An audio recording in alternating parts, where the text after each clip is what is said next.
Hey guys, Savage Joy here with Real Progressives. I have two interviews tonight, so be sure to stay tuned. 9 o'clock Eastern, I'm having the amazing Kristen back from PA, Kristen Seal.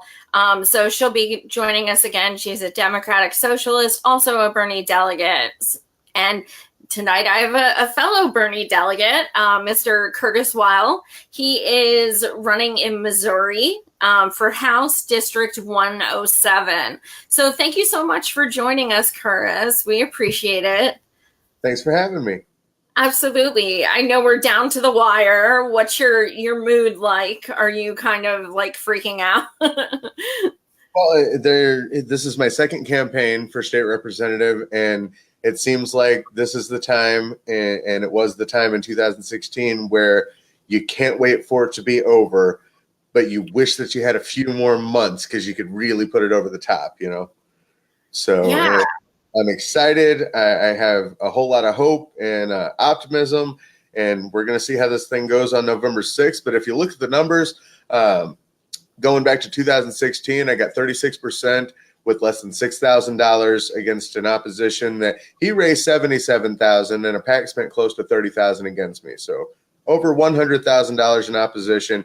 I got 36% with less than $6,000. Fast forward 2 years later, and the day of the primary, I got 45.6% of the overall vote. So we're definitely pushing our numbers up. And things are looking good. I've got 4.5%, and we're going to flip the seat. Amazing. So do you have any third-party candidates, or is it just you and the Republican? This is a district that they had a hard time finding people to run in. So no, there are no third-party candidates, and it's almost unheard of for people to primary in this district, just because it's always been called a GOP safe zone. It's always been known as a red district ever since redistricting, when they were able to redraw the lines and put more Republicans in the district. This has been definitely a safe zone for them, except I'm trying to prove that there is no safe seat when you're running against somebody who's running on progressive policies. Absolutely.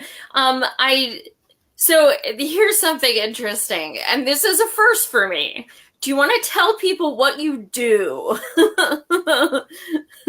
Well, in my off time, which I have very little of, but I try to make these things work together. And I've been doing this since December of '99.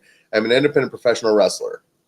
And as an independent professional wrestler, I've wrestled in 6 states. I've wrestled in over 30 different promotions and on television in 4 major metropolitan areas. And it's been quite the ride. So as Huffington Post put it, in the ring, I'm more Donald Trump, and in the political arena, I'm more Bernie Sanders. That's kind of like me on my show, right, guys? In person, I'm like super sweet, but then when it comes to politics, I want to cut a bitch. So yeah, that's comparable. I get it. Well, I mean, if you look at historical precedents, you got Jesse Ventura in Minnesota, of course, who was a professional wrestler, made quite a name for himself before he got involved in politics. So he was able to walk in and become the governor of Minnesota as an independent. In Missouri, there has been Glenn Jacobs, who actually came out of the Missouri area, St. Louis area, and that's Kane. For those watching at home, and he's more in the Illinois side, but he also wrestled over here. And then somebody I look back to is Abraham Lincoln, because Abraham Lincoln was the type of president that boasted a 300-0 wrestling record. And even as president, if you wanted to wrestle him, he would take off his jacket, move the table out of the way, and he would wrestle you right then and there. And that's the type of candidate I am. That's rad. Now I lost my train of thought. Oh, okay. So my girl in the comments wants to know where you are located. I know it's District 107, but what is what are the cities there?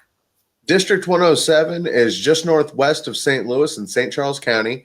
It consists of O'Fallon, St. Peters, Lake St. Louis, and a little sliver of Wentzville, about 4 blocks of Wentzville.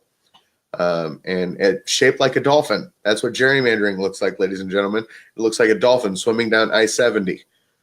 So I'm in Pennsylvania. I get it. Yeah. um, so I was looking up, your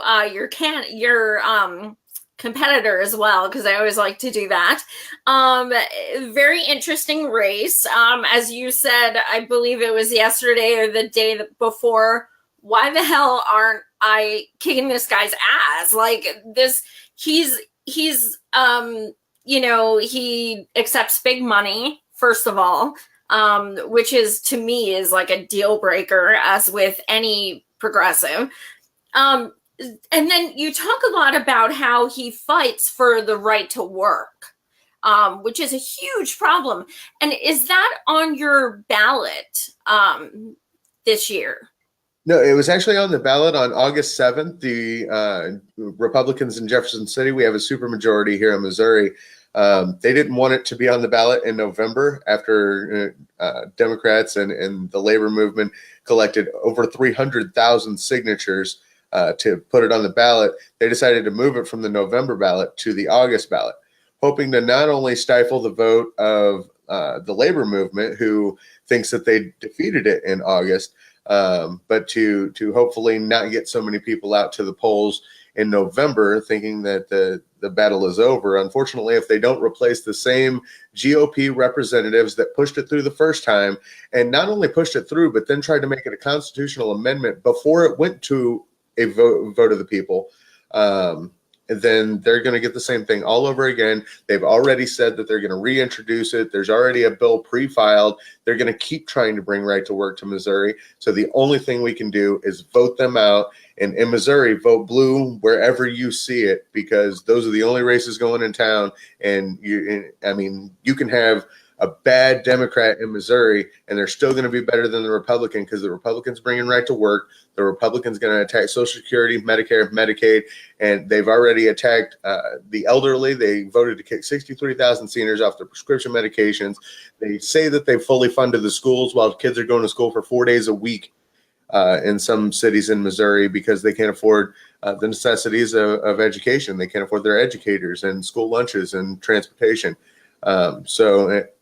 I get the whole concept. I'm good friends with Nina Turner and served with her on the DNC. I get the any old blue just won't do, and that's true in most cases, especially primaries. In Missouri, it's blue. It's blue because if we keep the same supermajority in Jefferson City, we're going to get the same thing and worse. Well, I notice a lot of candidates I interview, they don't really have third parties in their state. You know what I mean? Like people who say third party, hey, I get it. I'm a registered independent. I Dem exited at Occupy DNC. But the fact is, a lot of states, or even counties for that matter, do not have other options or other feasible options, because, you go to a place where, some of these people say, my state only has 1% of registered third party voters. Sometimes, they end up running Dem, even though they really don't want to. They know that that's the only way they can win. So learning about candidates from all of over the country has really opened my eyes that it's strategy. It really is in so many ways. Mary said, Mary Schaaf, she said that they have right to work in Arizona as well. That's so crazy. So what were the people there? I know you said they got 300,000 signatures, but what is the general consensus? Do people understand how bad that is? Well, when it hit the ballot on August 7th, it was voted down by the people of Missouri by, I think it was 67.9%. The signs say 67%, but I think it was closer to 68% that they voted it down. And in my district, they voted it down 72.89%. I'm in a heavy labor district. I'm in a heavy labor area. And the people of Missouri resoundingly said no. And so the fact that the GOP is wanting to bring it back, that's just cocky.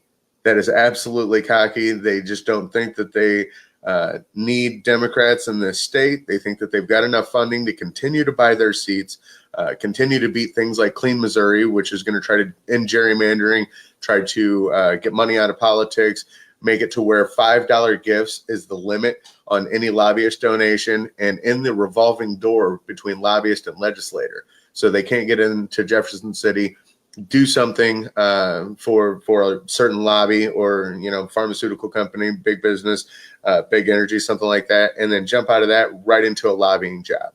So that's one of the things another thing that we collected signatures for.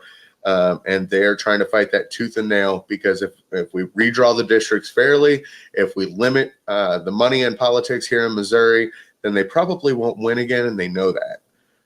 So we're working really hard on that, and I absolutely advocate for and endorse Amendment 1. I also am a big fan of Amendment 2, which is our medical marijuana ballot initiative. And that is going to make medical marijuana legal across the state.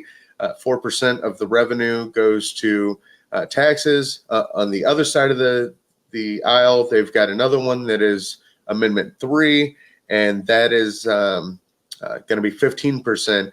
And all the money goes through one guy. He's trying to make himself basically the emperor of medical marijuana here in Missouri. So we're trying to fight all of that and trying to bring progress to Missouri, and it's a battle. Absolutely. Did you see how they they came out with synthetic marijuana and it killed someone and people are ending up in the hospital? That's what happens when companies try to do it. Yeah. Well, on any medication, you need to trust natural. You need to go natural, and it may not work for you. You may have some allergies or something like that. But for the most part, if you go natural, you're pretty well in the clear of a lot of those issues. So go natural. And in Missouri specifically, the medical marijuana, and I advocate for legalization of recreational and medical across the board in Missouri, not just because of the medicinal value, but because it's going to be a boom for our farmers. We're an agriculture state, and it will help with our opioid epidemic, because it's been found that in states that legalize, the opioid epidemic is lessened precipitously. So I want to see that drop in Missouri, and I think that that's one of the smartest moves we can make towards that. Absolutely. Do you guys have a lot of private prisons? No, we don't have a lot of private prisons in Missouri, but that is a huge concern for me, is our criminal justice system, because we're locking up a lot of people for nonviolent crimes, and regardless of if it's a private prison or a public prison, that is a money train. That it's legalized slavery. Those guys and those people are working for sometimes $1 or $3 a week, and they're wondering why they can't get wages up, because they have a slave wages workforce in Missouri. And that's going on across the United States. But that's another reason why we have to keep unions strong, is to offset that balance. And to be perfectly honest with you, they didn't. Slavery didn't stop. It just got a business plan, and that's what we're fighting. Absolutely. And also with legalization, we can expect a lot less people of color having to pay for such a stupid thing. So that's definitely a huge advantage as well. Another issue locally is the cash bail system, where people are being in prison for really long periods of time awaiting trial when they don't have cash bail. And that's another way that they're keeping people enslaved. So, yeah. And did you see Bernie came out with an amendment 3 weeks ago to end cash bail? That was exciting, because no other people in government are even talking about it, let alone coming up with legislation. So I don't think people realize. I was sharing stories of research and stuff, and I'm like, do you realize these people sit in jail for like months because they don't have like $200? It's insane. Yeah. It's horrible. And then they get late fines on top of that, and before you know it, they owe more going out than they did coming in.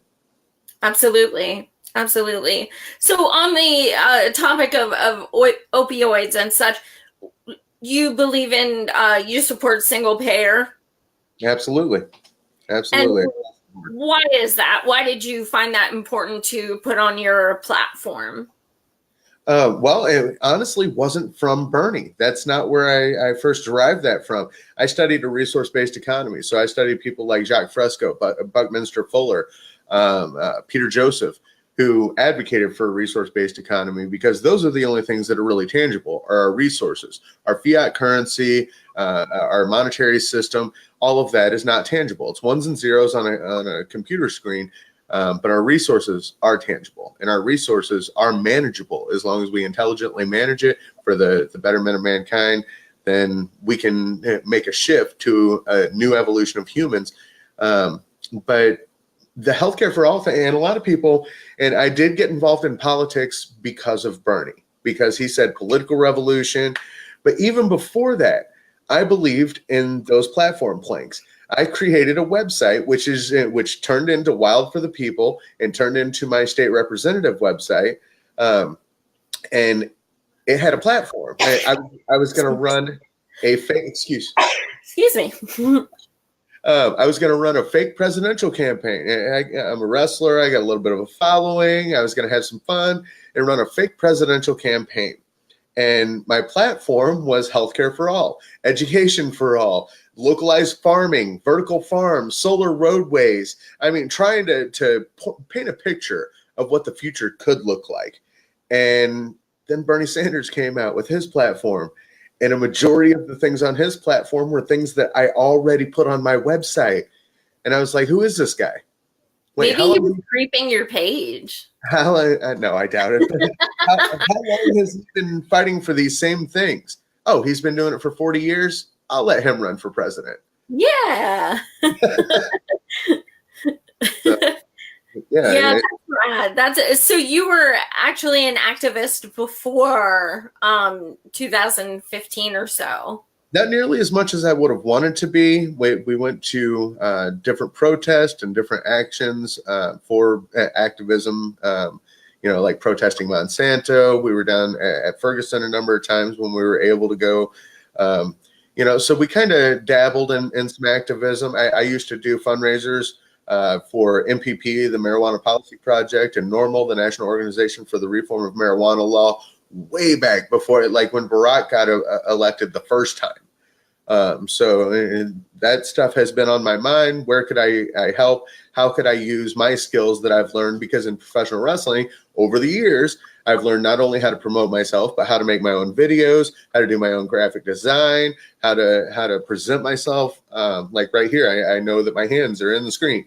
I mean, little things like that, little things that can really set you apart. And I knew that I can use my sneezing sets me apart.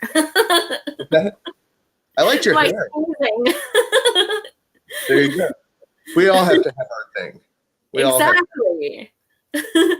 What does your daughter think about like this epic move you're doing and just like, running and having social media exposure and, all these signs talking about her dad? Like, what is it like for her? I think she thinks it's really cool. She didn't really grasp it as much in 2016 because she was 4. Now, 2 years later, she's 6. So she's starting to grasp it a little bit more. Before my signs really went up, there were a lot of vote no on Prop A signs. So this year, her favorite sign was vote no on Prop A. And now since those came down, we're heading towards the general. Her new signs are vote Wylde. Those are her favorite. But she's my number one volunteer. We go hit doors together, almost every door that I hit, because of the schedule that we keep and the fact that we're just like regular people. We have one vehicle between both me and my wife, and we've got a lot of places that we've got to get. So she's with me a lot. And she goes up and knocks the doors for me, and she goes up and rings the doorbell. And it came in really handy last night because this is the day after Halloween, and she was a master at knocking doors. Yeah. Now, do you know you're not getting candy this time? Knock it twice. Yeah, the next time we go canvassing, we got to get out the votes. So the next time we go canvassing, she's not going to understand why she's not getting candy. Yeah. Yeah, it's always interesting to interview candidates who have a family because usually their kids really are their biggest supporters. It's so amazing. Um, Here's the real important part of it, I should say, is that part of the reason I'm running is because of her. Part of the reason I'm running is because I didn't see anyone truly fighting for the future that I wanted to see for her. And I didn't want her coming to me in 15 years saying, Dad, what did you do? And my answer being nothing. I wanted to prove to her through my actions that I was trying to fight for a better future for her and a better future for all of her peers and my grandchildren. So I wanted her to see that firsthand. And if I never win, I'll have set that example. I'll have inspired at least one little girl that says that she can go out there and capture her dreams and change her stars. Absolutely. So, okay, Jeffrey said Joy knows how to get people to want candy. Thank you, Jeffrey. Oh dear. I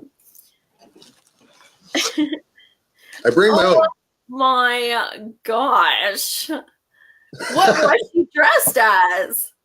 Well, she was a unicorn, and I went out. Yes, I saw the picture. I went out as a gorilla. That's awesome. Except I was rocking a Wylde shirt. Here, it was this mask right here. Hold on. There you go. But I was rocking a Wylde shirt, so I called myself a gorilla marketer. Oh my gosh. Painting on Halloween. So as I stated in the beginning, you were a Bernie delegate. I was on the outside, pounding on the fences and screaming and chanting. I did some of that too when I couldn't take it anymore in the convention center. I came out there with you. Because I remember them asking for delegates to come up and speak, and I remember you being one of them. And God, that was the worst week ever. So interestingly enough, after all that heartache, and a lot of us still have PTSD, serious PTSD after that, then you decided to join the DNC. No, it was actually before that. Oh, it was before. That's why I was so confused. I worked my way from, I think it was county delegate, up to congressional district delegate, up to state delegate for Bernie Sanders. And so, and I was already running for state representative. I had no intentions on going out to Philadelphia. As a state delegate, I decided I was not going to run for the national. I was going to concentrate on my campaign. I wasn't going to Philadelphia. And then things happened. Bernie and Hillary split the state by 0.25%. The Bernie delegation went to the Hillary delegation and said, listen, we split the state by almost 50-50. Why don't, and we were going to put up 4 people to be elected to the DNC. Why don't Hillary put up 2 people, a man and a woman, and the Bernie campaign will put up 2 people, a man and a woman, and we'll just call it even, no floor fight necessary. And Hillary's team did not want to play ball. So they said, we'll see you on the floor. And we said, all right, if that's the way you want it. And we organized, we canvassed, we knocked doors on our own delegates, phone banked our own delegates, and we out-organized them to the tune of like 134 more delegates the day of our state convention. Yes. So rewinding a few days, though, when I got word that they weren't going to play ball, they said, does anybody want to be on the DNC? We need another male for the DNC. And I said, I'll do it. What's the DNC?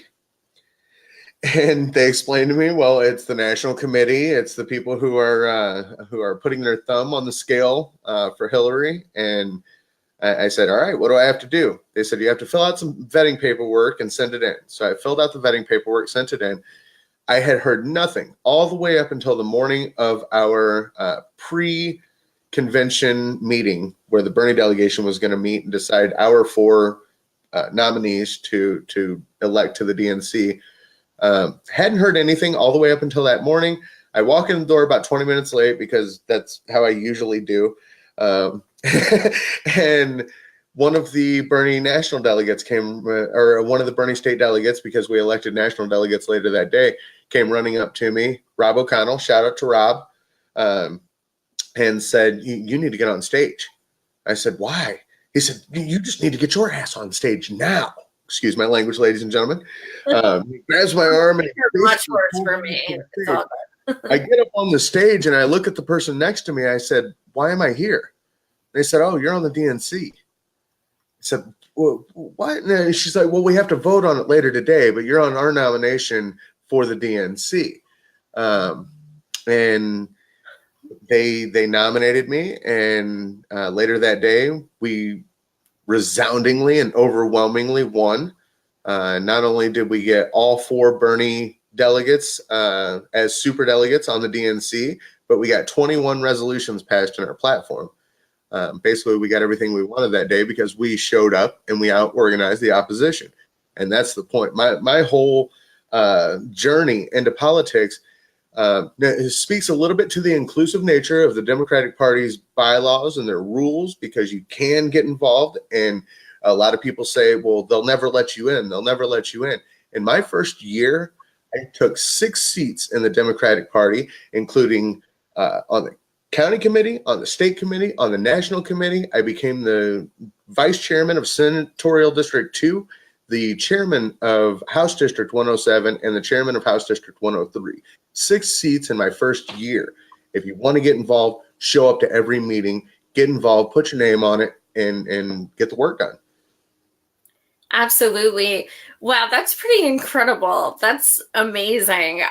Because when I was reading it, I was like, how can this guy go through what we went through and then go work for the DNC? But then I realized, like, I would never pass that up. I would just go in and raise so much hell and then get kicked out because I really wouldn't care. So I think either way, that's pretty freaking awesome. But I'm not there alone. There are at least 4 members of the Bernie delegation that got elected that day, and we're still there. We got a 4-year term. So we're still there, and we're still raising hell. I mean, at the last meeting in Chicago where we voted out super delegates on the first ballot, I was proud to vote out super delegates, rocking a no super delegates button. And I spoke after Nina Turner, and she gave a fiery speech right before me. And trust me, you don't want to follow Nina Turner if you're speaking. Yeah. I even tried to talk her into it. I was like, listen, if we get up there together, do you think I can go up before you so you can be the main event? And she was just too wrapped into her thoughts and what she was going to say to really acknowledge. And I really wish I could have went before her, though. Yes, I've met Miss Nina several times, and she is just freaking amazing. I told her husband, as a heathen, I still, when I see your wife come out, she takes my ass to church. Like, yeah. Something about her, she's just fire. Oh, she's so awesome. She never got involved in politics. She is missing her calling as a preacher. Yes. Yeah, seriously. Burn and turn 2020. But anyway, I digress. I like it. What's that? I like it. Burn and turn 2020. I like it. As far as your schooling, you said some of the kids only have 4 days of school. Does that mean they go all year? No, that means that they can only afford 4 days worth of education in those cities. And there's only like 20, 25. 1 is too many. 1 is too many. If they can't afford to go to school 5 days a week and keep on par with the rest of the students, I do think their hours may be a little longer. I haven't really looked into their exact schedule, but I think their hours may be a little longer, but they could still only afford to go to school for 4 days a week. And then that puts an undue burden on parents who may not be able to afford childcare for that 5th day. So it really is a bad system that we got here. Listen, we are one of the last states in teacher pay. We're one of the lowest states in state worker pay. Like, I don't understand why people in Missouri haven't figured out that we can do so much better and that they deserve so much better, and they keep voting against their own best interest because billionaire special interests have spent enough money to convince them that the only thing Democrats are good for is killing babies, open borders, and gun grabbing, which is absolutely not true, because when you're looking at healthcare for all, when you're looking at education for all, when you're looking at tuition forgiveness, and all the things that I'm running on, that, I mean, people can go to wildforthepeople.com and go down the line. Firearms, your guns don't ping my radar. I've got so many bigger fish to fry. And yes, I do want some sensible gun regulation. I do want an environment where we don't have to arm our teachers, because that's their answer apparently in Jefferson City, is to give the teacher guns too, and then everything's going to be okay. I had some teachers that didn't have the temperament to hold firearms, especially in a classroom. And I know that there are teachers like that across the nation, but those teachers shouldn't be expected to carry a gun and to have to go into protect mode for live shooter drills and things like that, or live shooters, because we should be arming them with books, not bullets. And that's where I'm at with that. Absolutely. As far as tuition-free college, do you also support anything for those who already have debt for their schooling? Tuition forgiveness, and that's not even on my platform, but we've got to get there. Imagine how much money would be injected into our economy if we just decided, all right, tuition forgiven across the board. We've just decided that we're going to mark that down, just like the trillions of dollars that come up missing every year, or the I think it was $13 trillion that came up missing on 9/10/2001. We can make this happen. We can make this work. And a lot of the things I've been focusing on are on the state level, but on the national level, we can make it work too. We just have to have the will, the drive, the determination to do it and to get it done. Yeah, absolutely. It also, you take that money they're saving, and then you also, now their credit doesn't suck. They can buy houses and stuff like that. So it's all relative for sure. Listen, poor people spend 110% of the money that they get. So if they have more money, they're going to inject that into the economy. Unlike the whole trickle-down theory that hasn't worked and never will work, because if you give all the money to the top, then it's not going to trickle down. They're just going to buy back their stocks. They're going to spend it on themselves, super yachts, and more for them and less for everybody else. And I don't know if they've never played Jenga or not, but if you take everything out from the bottom, it's going to crumble. Mm-hmm. It's absolutely. So. As far as environmentally, what are some things you would like to see change in your district and in your state as a whole? Well, I think that Missouri is really missing the boat on being a leader of clean energy. I think that if you go around Missouri, there's a lot of flowing water. We could get some tidal energy going, lots of sun, lots of wind, lots of, geothermal is anywhere, but lots of possibilities to create our own energy that doesn't have to do with fossil fuels. It doesn't have to do with shipping our coal from Iowa. I have no idea who came up with these ideas. We're bringing our oil from Saudi Arabia. We're shipping our coal from Iowa. When so much sun hits this planet in 1 hour that if we could harness it, we would never need those sources of energy again. So we have to figure out ways to transition to those things, make it economically friendly, as in building, creating jobs through building sustainable infrastructure. And we have to turn this thing around, because Missouri could be, and if you look at all the states around us, quite a few of them are right to work states. And if you look at all the states around us, we could demonstrate to them how these things could be done. And then we can export the energy that we're creating. If we could figure out how to make 70 a solar roadway, and maybe not even the highway itself, but just the shoulders, that would be enough energy to offset it and to start creating a decentralized energy grid. And that's what we're going to have to get to, whether Ameren or Laclede Gas, Spire in Missouri now, whether any of them like it or not, we're going to have to get to a decentralized energy grid to where we can truly put put the power back in the hands of the people. Absolutely. And with those green jobs, do you support a federal job guarantee? I would be down for a federal job guarantee. That's a big job for a guy who's running for state house. But we have to start deciding these are the things that we're going to do. And a lot of people are going to, and they already are, trying to smear me as a socialist. And I look at that and I said, listen, the last time that democratic socialism was ever tried in the United States was FDR. And not only did it create more highways, more hospitals, schools, parks, all of these things, but it pulled us out of the Great Depression. So why don't we try some of those ideas again? These aren't new ideas. They've been around since the 30s and 40s. And I'm pretty sure he served 3 terms, interestingly enough. Before. Oh, yeah, that's right. 4.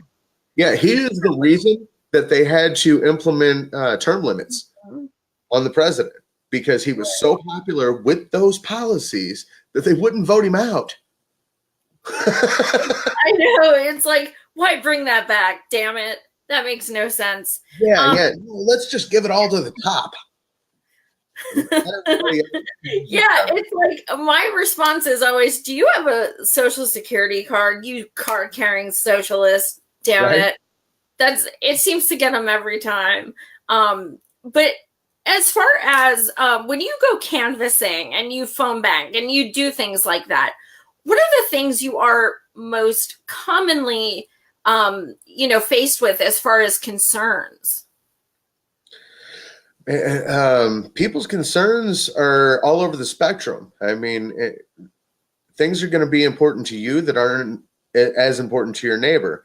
The thing that most people want is the thing that they haven't gotten for quite some time, and that's a representative government that listens to them. And I think that that's why progressives are coming out, and that's why progressive policies are able to cross all party lines. I mean, in 2016, I had my sign next to a Hillary sign, next to a Trump sign, next to a Gary Johnson sign, and next to a Jill Stein sign, because my policies cross all party lines. And those policies are going to cross all party lines.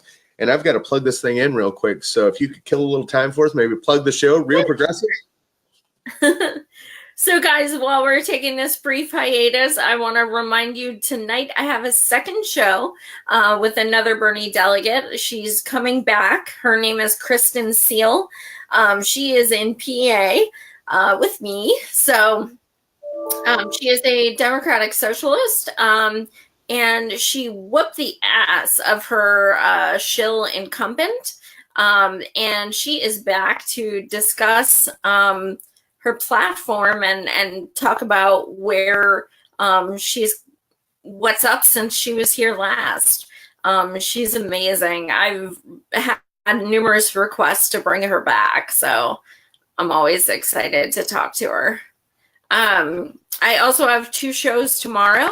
I have PA gubernatorial candidate, Mr. Paul Glover. He's green. And last time I had him, he had me laughing to tears. He's an amazing guy.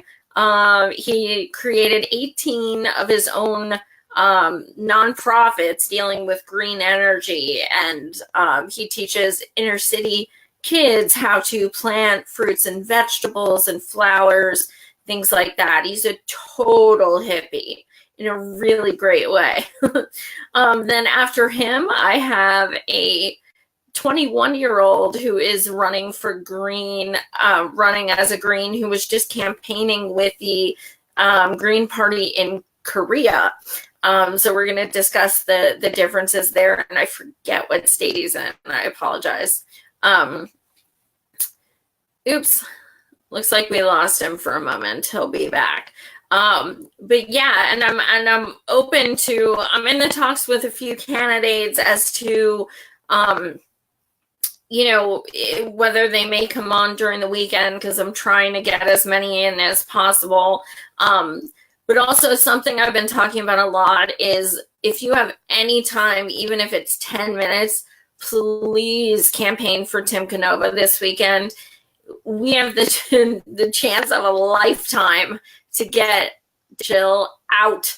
And Tim kicks ass. So I've had him twice. You guys can look up the episodes. He's incredible. He needs to win. She needs to go. So even if it's sharing articles or, phone banking, text banking, I don't care. Just please help Tim this weekend. It's imperative. Anyway, you're back. Unless you are close to District 107, and then I need you to come out for me and help get out the vote. Yes.